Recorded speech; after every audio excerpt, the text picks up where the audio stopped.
வணக்கம். நான் உங்கள் அன்பான சயின்டிபிக் வேதிக் அஸ்ட்ராலஜர் அஸ்ட்ரோரஞ்சி பேசுகிறேன். நல்லது நினைப்போம், நல்லதே நடக்கும். தொடர்ந்து நம்மளுடைய வீடியோஸ்லாம் பார்த்துட்டு இருப்பீங்க நம்புகிறேன்.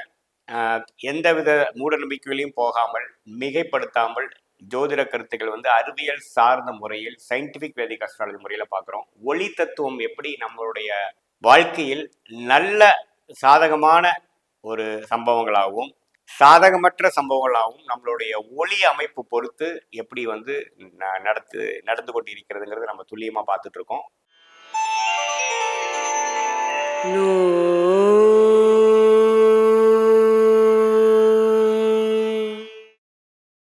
இந்த வீடியோல நம்ம அக்டோபர் 2024 விருச்சிக ராசிக்காரர்களுக்கு எப்படி இருக்குன்னு பார்க்க போறோம். அதுக்கு முன்னாடி ஃபர்ஸ்ட் டைம் நம்மளோட சேனலுக்கு வரவங்க மறக்காம சப்ஸ்கிரைப் பண்ணுங்க. ஸோ தொடர்ந்து நம்மளோட வீடியோஸ் உங்களுக்கு வரும். பிடித்த வீடியோவுக்கு லைக் பட்டன் கொடுத்து சப்போர்ட் பண்ணுங்கள். அதே சமயத்தில் பிடித்த வீடியோஸை ஃப்ரெண்ட்ஸ் அண்ட் ரிலேட்டிவ்ஸ்க்கு ஷேர் பண்ணுங்கள்.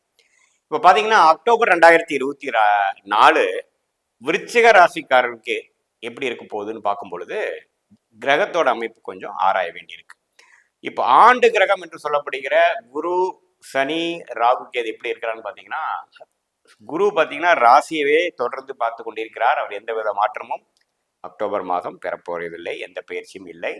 அதே சமயத்தில் நீடித்து 4ஆம் இடத்தில் சனி தொடர்ந்து இருந்து ராசியை 10ஆம் பார்வையாக பார்த்து தொழில், வேலை, இடம், அம்மா அது மாதிரி சார்ந்த விஷயத்தில் தொடர்ந்து சில கவனத்தை செலுத்த வேண்டிய ஒரு அமைப்பையும் முயற்சியை கொடுக்க வேண்டிய அமைப்பும் கொடுக்குது.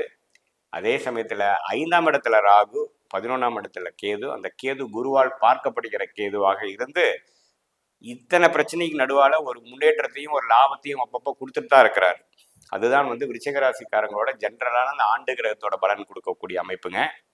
இப்போ மாத பயிற்சி பெறக்கூடிய கிரகங்கள் எப்படி இருக்குதுன்னு பார்க்கும் பொழுது, இதுவரை அக்டோபர் 13 வரை இருந்த சுக்கிரன், அதாவது 12ஆம் இடத்துல விரயங்களும் சுப விரயங்களும் கொஞ்சம் டிராவலிங்கும் நிறையா முதலீடுகள் அது மாதிரி விஷயங்கள் கொடுத்துட்டு இருந்த சுக்கிரன் இப்போ ராசிக்குள்ள வருவது நல்ல அமைப்பு. இது மேல் வசூல் பண்ணக்கூடிய டைம், இது வரைக்கும் நம்ம இன்வெஸ்ட் பண்ணதுக்கு ஒரு வசூலை கொடுக்கக்கூடிய அமைப்பு, அருமையான ஒரு நல்ல மாற்றத்தை கொடுக்கக்கூடிய ஒரு 3rd வீக் ஆஃப் அக்டோபர்லேருந்து வருதுங்க. அது நல்ல விஷயம்.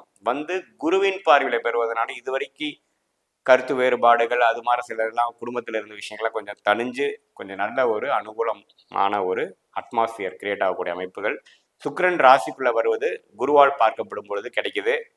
அதே சமயத்தில் விரயங்கள் கொஞ்சம் கம்மியாகுது, அறுவடை செய்யக்கூடிய அமைப்புகள் வருகிறது. அதே சமயத்தில் அக்டோபர் 17ஆம் தேதி 11ஆம் இடத்துல இருக்கிற சூரியன் 12ஆம் இடத்துக்கு வரார். ஸோ தொழில் ஸ்தானாதிபதி 12ல் நீச்சமாக போகுது. கொஞ்சம் தொழிலில் ஒரு மாதிரியாக சுமாராக மெயின்டெனன்ஸ் மோடில் கொடுக்கக்கூடிய அமைப்புகள், இது வரைக்கும் இன்வெஸ்ட் பண்ணதுக்கு ஒரு ரிட்டர்ன்ஸ் பார்க்கக்கூடிய அமைப்பே தெரியல, ஒரு பெரிய தொழில் முயற்சி பண்ணக்கூடிய அமைப்பு இல்லை. அதே சமயத்தில் புதன் 12ஆம் இடத்துக்கு நட்பு வீட்டுக்கு வரும் பொழுது கொஞ்சம் வெளிநாடு, வெளி மாநிலம், டிராவலிங் அது மாதிரி சில விஷயங்கள், ஸ்டார் மார்க்கெட், ஸ்டாக் மார்க்கெட் அது மாதிரி விஷயங்கள் கொடுக்கக்கூடிய அமைப்புகள் உண்டு. அதில் கொஞ்சம் நிறையா இன்வால்மெண்ட்டு, அதில் சில லாபங்கள் வரக்கூடிய அமைப்புகள் உண்டு, மறைமுக இன்கம் வரக்கூடிய அமைப்பு உண்டு. மாணவர்களுக்கு கொஞ்சம் நல்லா படிக்கக்கூடிய, என்னதான் புதன் மூல திருகோண வீட்டிலேருந்து 12ஆம் இடத்துக்கு வந்தாலும் நட்பு வீட்டுக்கு தான் வரார், தவறு இல்லை. ஸோ ஓரளவுக்கு நல்ல ஒரு மாணவர்களுக்கும் ஓரளவுக்கு டிஸ்ட்ராக்ஷன் ஆகாமல் கான்சென்ட்ரேட் பண்ணக்கூடிய ஒரு மாதமாக தான் இருக்கிறது. அதே சமயத்தில் இல்லத்தரசிகளுக்கும் ஓரளவுக்கு அக்டோபர் 13க்கு மேலே ஆகக்கூடிய அந்த சுக்கிர பயிற்சி நல்ல பயிற்சியாக இருக்கிறது. இதோட மிகவும் முக்கியமான ராசி அதிபதியே பார்த்தீங்கன்னா இதுவரை 8ஆம் இடத்திலிருந்து சில பிரச்சனைகளும் உடல் உபாதைகள், சில சொல்ல முடியாத சில இக்கட்டான ஒரு சூழ்நிலை அது மாதிரி விஷயங்கள், ஹெல்த் இஷ்யூஸ் அது மாதிரி கொடுத்துட்டு இருந்தவர், அது குறிப்பாக தசாபுக்திகள் அவ்வளோ சிறப்பாக போகாதவங்களுக்கு கொடுத்துட்டு இருந்தது. இப்போ பார்த்தீங்கன்னா 9ஆம் இடத்துக்கு வருவது தப்பில்லை. 9ஆம் இடத்துக்கு நீச்சமாக போனாலும் தவறில்லைன்னா தான் நம்ம தெரிஞ்சுக்கணும்.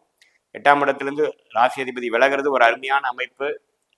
ஒரு பகை வீட்டிலேருந்து மாறுறது நல்ல அமைப்பு. இதுவே பார்த்தீங்கன்னா கொஞ்சம் எல்லாமே கொஞ்சம் ஃபாஸ்ட்டாக நடக்கிற மாதிரி, இது வரைக்கும் ஒரு தோய்வாக போயிட்டு இருந்த விஷயங்கள் நாமளே கொஞ்சம் உத்வேகமாகி சுறுசுறுப்பாக பண்ணக்கூடிய அமைப்பு அக்டோபர் 23 கடைசி வாரத்திலேருந்து வரக்கூடிய அமைப்பு விருச்சிக ராசிக்காரர்களுக்கு கண்டிப்பாக உண்டு. ஸோ சூரியன், புதன், சுக்கிரன், செவ்வாய் எல்லாமே ஓரளவுக்கு நல்ல ஒரு பயிற்சி ஆகக்கூடிய அமைப்பு விருச்சிக ராசிக்காரர்களுக்கு இருக்கிறனாலையும் அதே சமயத்தில் ஆண்டு கிரகங்கள் தொடர்ந்து நல்ல ஒரு இதில் இருக்கக்கூடிய அமைப்பு இருக்கிறதுனாலையும் விருச்சிக ராசிக்காரர்களுக்கு இதுவரைக்கும் ஒரு கடந்த 2 மாதமாக சுமாரான பலன்களை கொடுத்துட்டு இருந்தது. கொஞ்சம் வேகமாக சில விஷயங்கள் நடந்தேறக்கூடிய அமைப்புகளும், சுறுசுறுப்பு மீண்டும் வரக்கூடிய அமைப்புகளும், உத்வேகம் பெறக்கூடிய அமைப்புகளும் எல்லா வயதினருக்கும் வரக்கூடிய அமைப்பாக இருக்கிறது. ஏன்னா 8ஆம் இடத்துல பகை பெற்ற மிதுன வீட்டில் இருந்த செவ்வாய் விடுபட்டு வெளியில் வரும்பொழுது ராசிக்கு அந்த ராசிக்காரர்களுக்கு நல்ல ஒரு உத்வேகத்தையும் ஒரு ஒரு வேலை, தொழில், படிப்பு எந்த ஒரு முயற்சியிலையும் ஒரு உத்வேகத்தை கொடுக்கக்கூடிய அமைப்பாக இருக்கிறது.